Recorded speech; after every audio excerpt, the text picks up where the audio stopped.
Encontro de Flávio Bolsonaro com o ministro Alexandre de Moraes foi determinante para que o Supremo passasse a considerar pela primeira vez o retorno da prisão domiciliar a Jair Bolsonaro.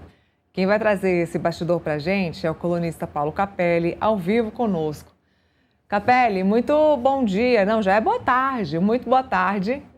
Já queria te perguntar o que deixou o ministro Alexandre de Moraes com a guarda baixa. O que fez ele baixar essa guarda e, quem sabe, tomar essa decisão de mandar o ex-presidente Jair Bolsonaro para a prisão domiciliar. Muito boa tarde. Boa tarde, Neila. Boa tarde a todos. São dois fatores, basicamente. Primeiro, o fato de Flávio Bolsonaro ter procurado Alexandre de Moraes pessoalmente, ter se encontrado pessoalmente com Alexandre de Moraes para fazer esse pedido da prisão domiciliar para Jair Bolsonaro. A gente lembra que Flávio Bolsonaro agora é também advogado do pai. E exercendo essa função, ele se encontrou com Alexandre de Moraes para solicitar pessoalmente ao ministro que o pai fosse para a prisão domiciliar. Eu apurei com aliados de Alexandre de Moraes, interlocutores dele no STF, que o ministro viu essa iniciativa de Flávio Bolsonaro com bons olhos, porque avalia que foi um sinal de deferência institucional. O fato de Flávio ter ido e feito essa solicitação pessoalmente a ele. Foi um gesto, digamos assim, no campo político, no campo diplomático, foi um gesto de Flávio, mesmo sendo crítico a Alexandre de Moraes, ter ido ao gabinete do ministro falado, olha, tem como conceder a prisão domiciliar? Então, isso arrefeceu um pouco a tensão entre Flávio Bolsonaro e Alexandre de Moraes. Flávio, que no ano passado, no começo do ano, chegou a fazer críticas bem contundentes a Moraes, depois moderou um pouco o discurso, e aí a gente trouxe aqui, até na própria coluna, a informação de que nos bastidores Alexandre de Moraes vem dizendo que Flávio tem adotado uma postura moderada, que difere da própria trajetória política de Jair Bolsonaro, que tinha discursos mais bélicos, mais contundentes, e Flávio vem se colocando como uma figura moderada. E isso foi notado pelo próprio ministro Alexandre de Moraes. Essa postura, digamos assim, menos bélica, né, da família Bolsonaro por parte de Flávio. Então, Michele Bolsonaro já tinha uma interlocução com o ministro, já havia se reunido com o ministro para fazer essa solicitação, só que outra coisa é quando vai o Flávio. Por quê? Porque o Flávio é hoje o representante máximo da família Bolsonaro. Por quê? Porque ele é o candidato à presidência da República, pré-candidato à presidência da República. A Michele será candidata ao Senado Federal, esposa de Bolsonaro, figura importante, que o bolsonarismo dá como uma eleição praticamente certa, a eleição de Michele para o Senado aqui pelo Distrito Federal. Só que Flávio Bolsonaro é o candidato à presidência da República. Então, ele é o Bolsonaro que hoje tem, né, a maior função política da família. E o fato de Flávio ter procurado Moraes para começar, né, essa conversa pessoalmente é até um sinal de que as coisas podem caminhar por um lado menos tenso, digamos assim.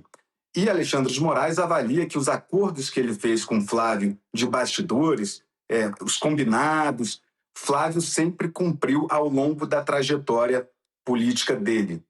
Porque tem conversas de bastidores que já haviam ocorrido entre Flávio e o ministro Alexandre de Moraes, e na avaliação do magistrado, essas conversas, quando ocorreram, seja por conversas por telefone, pessoalmente, ou por meio de interlocutores, Flávio Bolsonaro sempre cumpriu esses acordos, diferentemente de Bolsonaro, de Jair Bolsonaro, segundo Moraes confidenciou a interlocutores, que por volta e meia havia ali, sobretudo quando Bolsonaro ainda era presidente, eles combinavam uma coisa ali de bastidor, e Bolsonaro, depois do acordo, fazia outra coisa completamente diferente.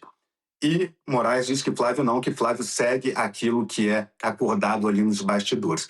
E o segundo fator, Neila, que leva também Alexandre de Moraes e todo o STF a considerar pela primeira vez o retorno de Jair Bolsonaro para a prisão domiciliar, é o quesito de saúde mesmo, o componente médico, né? A situação de Bolsonaro, de fato, se agravou ao longo do último mês, e isso faz com que a corte também reconsidere o que até então era uma possibilidade muito difícil de acontecer, o retorno da domiciliar. Por quê? Porque Bolsonaro tentou violar a tornozeleira eletrônica quando estava em casa, todo mundo se lembra daquele episódio da solda, e Bolsonaro alega que estava sob efeito de 2 medicamentos que teriam provocado ali alucinações, enfim, e por isso ele teria usado a solda para tentar tirar a tornozeleira eletrônica. O fato é esse, Neila, pela primeira vez, de fato, a corte considera soltar não, né? Devolver Jair Bolsonaro para a prisão domiciliar, tirá-lo da papudinha e voltar para a prisão domiciliar. O que faria até com que Bolsonaro pudesse articular mais politicamente no bastidor, tendo em vista que é mais fácil a justiça autorizar visitas, né, para uma pessoa que está em prisão domiciliar do que para alguém que está em um presídio. O momento, então, inclusive, vai ficar melhor para essas articulações de bastidores de pré-campanha eleitoral, né? Para que ele possa receber ali os seus aliados na casa dele, como ele fazia na prisão domiciliar antes de ir lá para a superintendência da PF. Exatamente, Nila. Poderia facilitar a vida de Bolsonaro quanto articulador político. E além, claro, né, do quesito conforto, Claro. né, até para a própria saúde, né, você está dentro da sua própria casa, é um fator, um componente importante. Então, essa é a prioridade hoje dos advogados de Bolsonaro, restabelecer a prisão domiciliar, mas eu acho que mais do que isso, o que pode estar começando a entrar em cena é um pouco do arrefecimento da tensão entre o bolsonarismo e o STF. Veja, eu não estou dizendo aqui que vai ser o fim da tensão entre a STF e a família Bolsonaro, não é isso.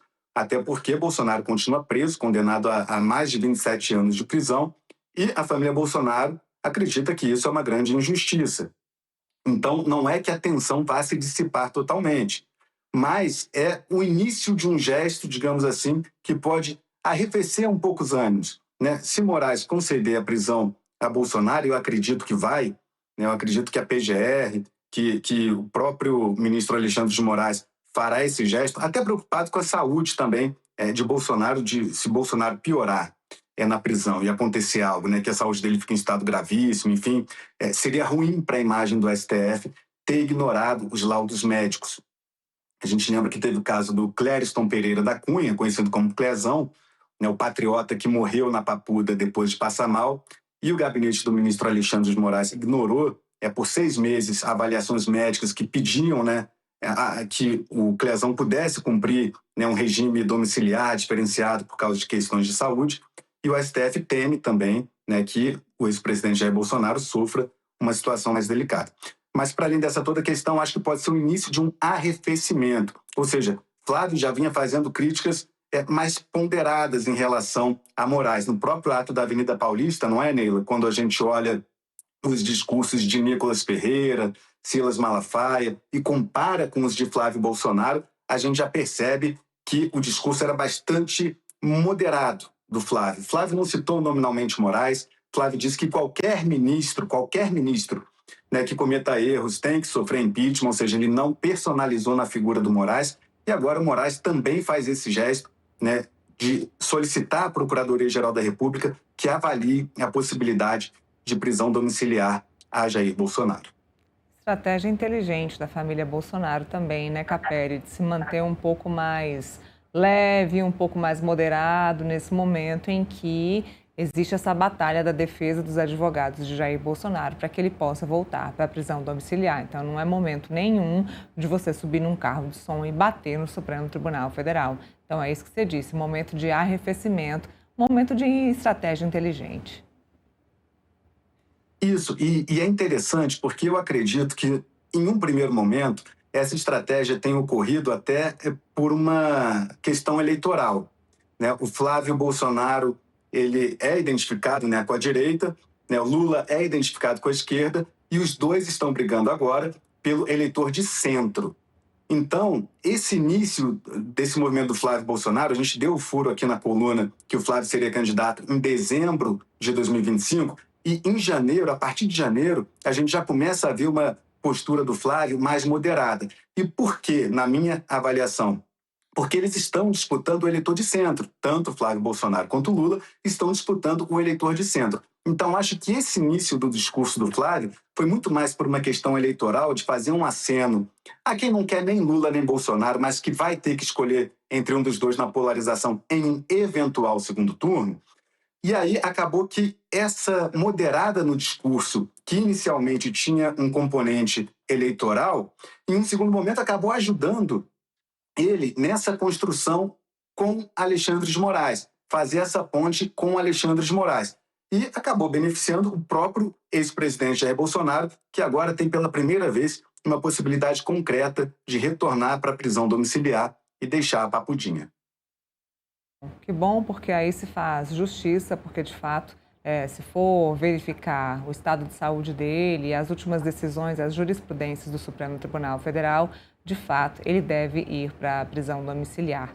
Capelli, te agradeço muito pela análise, por trazer as informações. Coluna do Capelli, lá no portal metrópolis.com, viu, pessoal? Obrigada, viu, Capelli, mais uma vez.